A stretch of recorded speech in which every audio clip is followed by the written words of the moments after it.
lança uma nova ferramenta, o WorldCoin, que diretamente está ligada à criptomoeda e está ligada à criptomoeda e à carteira de criação mundial.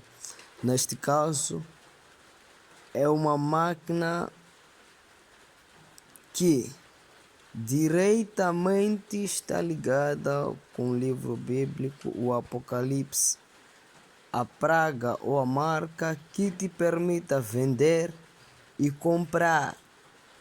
Entenda bem isso, vender e comprar sem ter que gastar custos adicionais.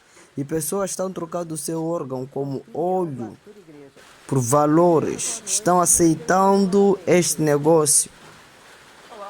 São recursos. São recursos. Então acompanhe a reportagem, coloque um like e siga-me para mais conteúdos. O WorldCoin seria o seguinte, criar uma espécie de identidade global. Então é por isso que o projeto afirma que, idealmente, eles conseguiriam ter a identidade de até 8 bilhões de pessoas, ou seja, todas as pessoas na Terra. O racional é o seguinte, é conseguir ter uma espécie de cadastro único. Então você poderia ter a identificação das pessoas em qualquer lugar, você poderia realizar pagamentos dessa maneira. Então é uma daquelas trocas, né, entre muita conveniência e, do outro lado, uma perca de privacidade, né? Porque seria extremamente conveniente, imagina, você nunca mais precisar preencher um cadastro, você nunca mais precisar se identificar num determinado lugar, porque você teria esses scanners de íris que seriam capazes de coletar os dados da pessoa, formatar essa identidade virtual, gravar isso em blockchain, ou seja, você teria muita segurança, e aí você poderia ter esse scanner de íris espalhados pelo mundo, nos estabelecimentos, nos dispositivos, certamente, como os smartphones e tantos outros. Então, isso seria possível, seria usado para muita coisa, não só para pagamento, mas funcionaria como ingresso, funcionaria como documento, para muita coisa.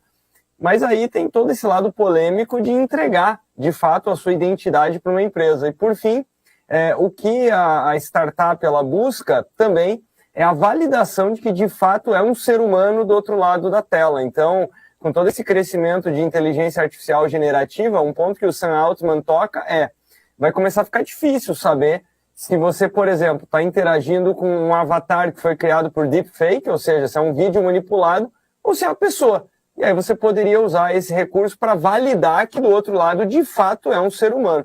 Mas, mais uma vez, a grande crítica e a grande encrenca aqui é com a privacidade. Com certeza. Agora, e a questão também de uma centralização, não é, Arthur? Porque pensa, uma entidade somente ser detentora desse monte de informações de todas as pessoas pode ser um problema grande também, não é? Com certeza, mas me parece que o ponto aqui, a polêmica, ela fica muito mais evidenciada por esse escaneamento da íris, né? E lembrando que os scanners chegaram a ser posicionados aqui no Brasil, né? Então o que a startup estava fazendo é que ela oferecia alguns dólares, né, para que a pessoa fizesse o seu cadastro. Então tinha todo uma expectativa, né, por ser uma novidade, por ser uma empresa ligada ao Sam Altman, ligado a OpenAI de alguma maneira. Então teve muita gente que correu para fazer esse cadastro, para fazer o registro da sua íris, para entrar nessa onda e para ganhar os seus dólares.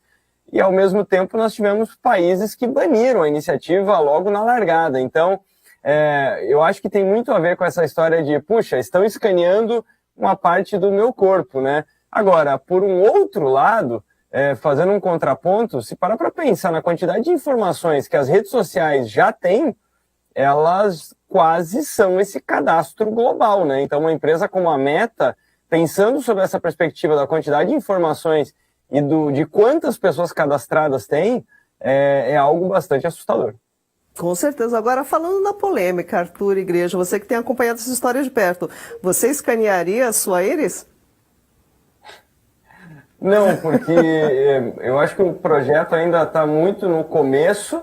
E um alerta que fica é o seguinte, né? Acho que definitivamente, ou finalmente, as pessoas vão começar a ler os termos de uso, né? Porque o fato é que eles são quilométricos, têm consequências que muitas vezes não têm volta, Então, eu acho que é muito positivo todo esse debate e que as pessoas, algumas foram lá e não viram problema algum, outras determinaram que não faria isso de jeito nenhum. Eu estou no grupo que precisa saber muito mais a respeito do que está por vir, mas eu não faria isso de forma ingênua ou precipitada. Com certeza. Agora, Arthur, vamos falar aqui, tocar um outro assunto envolvendo também o Sam Altman. No ChatGPT recebeu uma notícia ruim essa semana, aliás, hoje. A notícia fala que o The New York Times proibiu, né, que a ferramenta use os seus conteúdos para treinar a inteligência artificial. Agora, na sua opinião, o que isso significa? É uma ação única do The New York Times ou outros veículos também vão caminhar por esse lado de não querer que seus conteúdos sejam base para a inteligência artificial? Bom, tem 3 pontos importantes aqui. Nós temos que lembrar que o New York Times fechou um acordo com o Google, e não faz muito tempo, justamente para poder licenciar o seu conteúdo, né? Então, seria estranho, né, se o New York Times abrisse 100% do seu conteúdo para que outra empresa pudesse ter um acesso tão amplo e restrito, né? Então, me parece que essas histórias estão conectadas também de alguma maneira. O segundo ponto é o seguinte, não é inédito e acredito que muitas outras empresas vão fazer isso por 2 motivos. Então, o ponto número 2 é o seguinte, a partir do momento que o seu conteúdo é usado para criar aprendizado, isso gera a possibilidade da inteligência artificial generativa criar outros conteúdos baseados naquilo que a pessoa fez, só que a partir dali ela não tem mais controle. Então, o que eu quero dizer com isso?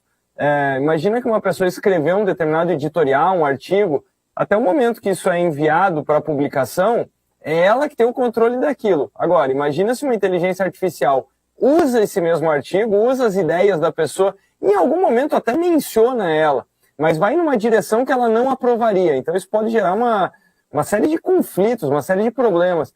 E isso tem tudo a ver também com direito autoral. Então é por isso que, por exemplo, vários pintores estão entrando com processos, porque eles identificaram de uma forma bastante clara aquelas ferramentas de criação de imagens a partir de textos, usando traços que são praticamente inconfundíveis, né? Então, tem um problema de direito autoral.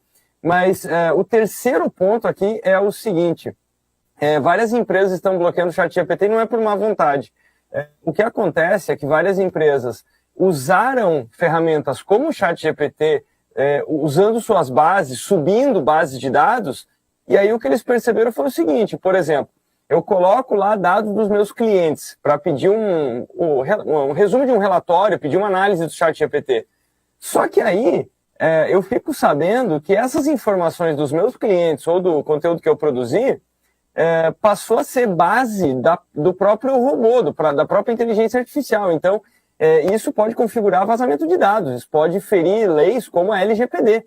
Então, é por isso que algumas empresas estão barrando o uso para poder se blindar do ponto de vista de compartilhamento de dados e compartilhamento de informações que podem ser sensíveis. Então, até por isso que a própria OpenAI teve que mudar já uma série de termos de uso do ChatGPT, porque várias empresas estavam deixando de usar por esse quesito privacidade dos dados.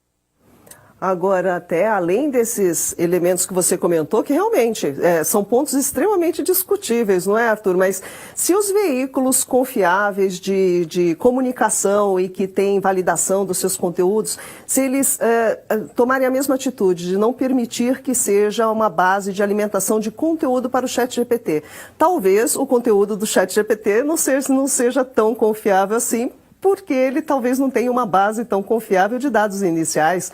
Por exemplo, esse é algum outro problema que pode acontecer. Ele pode se contaminar com conteúdos pouco embasados. Você não tem essa impressão? E qual seria, na sua opinião, a saída para isso, Arthur? Não, sem dúvida. Isso, na verdade, já acontece. Até por isso que é importante lembrar que esses mecanismos de inteligência artificial generativa, como é o caso do ChatGPT, ele é um excepcional construtor de frases. O que não quer dizer que as frases sejam verdadeiras. Então, elas parecem fazer sentido, elas são bem articuladas, elas muitas vezes usam a gramática de forma apurada, mas o conteúdo dela não é de responsabilidade do ChatGPT. Então é por isso que até tem um meme que compara o ChatGPT como um excelente papagaio. O papagaio pode falar bem, soar de forma articulada, mas ele não tem noção alguma do que está falando. E essa não é a responsabilidade do ChatGPT. Ele não se propõe a ser um buscador. Então é por isso que é fundamental, primeiro, entender para que a ferramenta serve. Ela não é uma ferramenta que garante, que atesta as informações que ela constrói. Então, até por isso que o ChatGPT muitas vezes ele blefa, né? Então ele forma frases que são coesas, que são coerentes, mas se ele não encontrou uma boa base de dados, basicamente ele inventa as informações ou ele busca em bases pouco confiáveis. E até por isso que nós estamos vendo uma abordagem muito diferente de outras empresas que fazem questão de colocar as suas fontes para mostrar o seguinte: olha, eu tinha muita fonte e aqui estão elas para poder formar esse parágrafo, esse texto, ou o que eu formatei é uma excelente frase, mas basicamente eu não tinha fontes relevantes. Então é por sua conta e risco usar esse texto.